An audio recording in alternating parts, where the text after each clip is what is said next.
რას მოიმოქმედებს შინაგან საქმეთა სამინისტრო პოლიციელების მიერ ნაცემი კაცის წინააღმდეგ პირველ ოფიციალურ განცხადებაში მინისტრის სანქცირებულმა მოადგილემ მომხდარი ძალადობა სამწუხარო ინციდენტად შეაფასა და თქვა, რომ პოლიციელების ქმედებას წინ მოქალაქის დაუმორჩილებლობა და სამართალდამცველზე ქვით თავდასხმა უძღვება.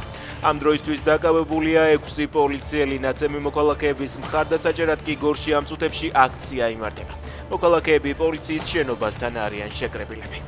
ბათუმის სახელმწიფო უნივერსიტეტის ლექტორი ნანი გვარიშვილი სტუდენტებს ფიზიკურად დაუპირისპირდა ახალგაზრდები უნივერსიტეტის მიმდებარე ტერიტორიაზე დიუშენის სინდრომის მქონე ბავშვების მხარდასაჭერად ხელმოწერებს აგროვებდნენ. ტელეფონი დამაგდებინა და ჩვენზე იძალა და ამბობენ სტუდენტები.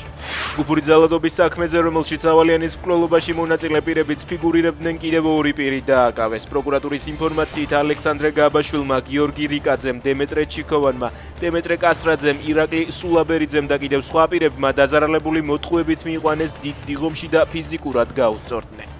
ძალადობის პროცესი კი მობილური ტელეფონით გადაიღეს.